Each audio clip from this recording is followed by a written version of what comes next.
George Kilpatrick, inspiration for the nation. It is time to check your money. And we're pleased to be joined by America's favorite money maven, making money matters. Vicki Brackens, president of Brackens Financial Solutions Network, LLC, and a registered representative of Lincoln Financial Advisors Corp, member SIPC. How you doing, Vicki? I'm doing great, George, and I need to thank you because every week your introduction makes me feel so good. Thank you so much for that. Well, you're welcome. Oh, by the way, I got the jargon bell just in case, just to remind our listeners, if you say anything that we need to check in about, we got the jargon bell just in case. All right, so what's going on? Well, George, last week we started a conversation around a matter that some say is possibly taboo, that being exit planning or estate planning or planning for your death.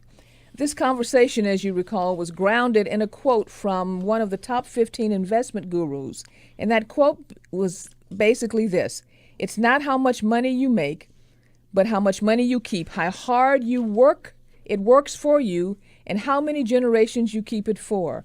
If you recall, that was done by Robert Kiyosaki, who's the founder of the Rich Dad Company and author of Rich Dad, Poor Dad. Now, I've seen when I read academic journals or papers about estate planning, there's concerns that are commonly voiced by people who are trying to prepare how to pass on their wealth. And here are some of the concerns. They are most concerned with whether the wealth they've created and pass on is going to sustain and enrich the lives of the heirs or possibly corrupt them. They're often worried about the money that they've worked so hard to accumulate. Will it end up being squandered or mismanaged or worse? They worry whether their legacies and the experiences and beliefs that they have will survive to the next generation. But more often, what I hear below the surface of that conversation is this: I don't want my family to have to struggle like I did.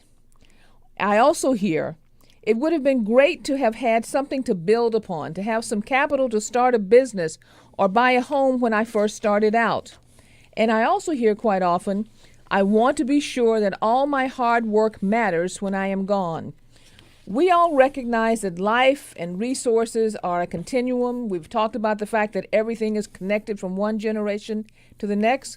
But what I have found over my last 30 some odd years here in the financial planning and estate planning area or in the exit planning area is that exit planning done very well provides the freedom to actually live your life fully. Right. So consider this. If you knew that your family was going to be 100% guaranteed to have the resources needed to continue to live the way that you wanted them to live, how empowered would you feel? If you were assured that the charities and the causes that you have long supported in your community were guaranteed your financial support for generations to come, wouldn't that make you feel empowered? How you structure your exit plan and fund, very important word, fund that plan will determine how empowered and free you are to focus on living today and not worrying about what will happen to your family, what will happen to your community. That's a very important way to look at it because I'm not sure we often think of it in that way. No, and that's one of the reasons I wanted to go through the 1 or 2 weeks of really saying, let's look at this a different way. Mm-hmm. Okay? So let's look at some of the key documents, though, that are involved in exit planning, or more correctly, as far as terminology is concerned, ring the bell, the estate planning process. Okay. The process for exit planning or estate planning process really has 3 major components: creating and growing it, protecting and preserving it, and then transferring and retaining it for a legacy. But where we make the mistake is we think that these steps are done in sequence. They're not. They have to be done simultaneously because in order to actually make sure that the plan works well, all of these components must be wrapped together to create a successful exit plan. But there are certain documents that we all should stop right now. So I've given everyone action plans for the end of the year. Right. Here's the next action steps. We have 4 things we need to be sure that you have in place right now. The first one being your will.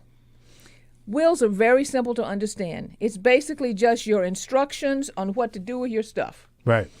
These are not necessarily items that are associated with your retirement plans or your insurance, because your retirement plans and your insurance are driven by beneficiary clauses, but all the other stuff that you have that would not have a beneficiary, your bank accounts, my car, okay, my house, things of that nature, depending on how you have those titled, they will be driven by your will. So get a will.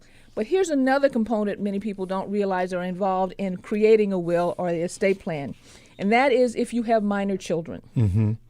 If you have minor children, then you need to actually address what would happen to them if something happened to you, particularly if there's a husband and wife or two spouses in the household and something happens simultaneously. We don't want to leave that up to someone else to make that decision. So getting a will in place. Next, your health care proxy. Who is in charge? Next document.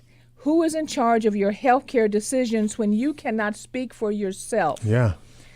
Have you thought about that? Okay, who would be in charge? And also, in that process, be sure that you talk to the individual that you're putting in charge to be sure that they want to be in charge. A lot of us with the new law, the law that requires that you give consent for about sharing healthcare information. A lot of us were doing that around that time too. What's the new law that says you can't share health information? I can't think of it. It's not new, but whatever. Thank you, HIPAA. Right, I couldn't think regulations, of it. Yeah, okay? exactly. So that your doctor can't share information unless you give permission. Express permission. But you also need to give express permission on who can speak for you. Who can speak for you? Okay? Yeah, and that's the healthcare proxy.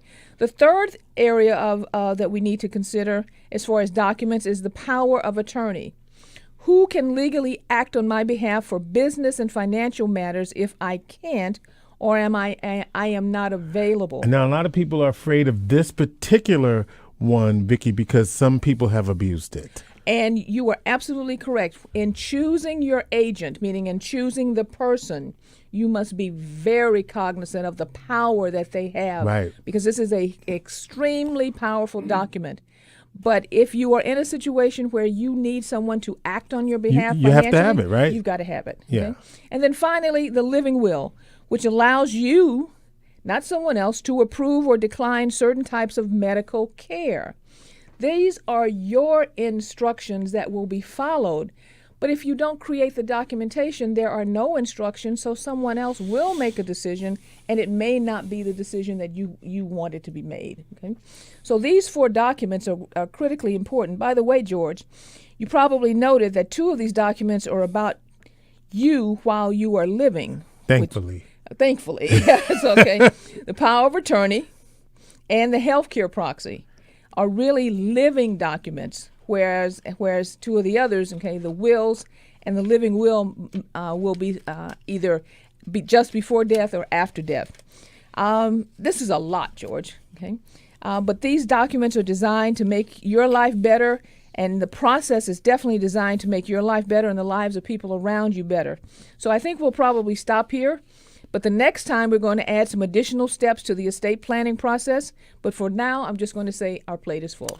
All right. Thank you very much. And it's a full plate indeed. Thank you, Vicki Brackens, President, Brackens Financial Solutions Network, LLC, and registered representative of Lincoln Financial Advisors Corp., member SIPC.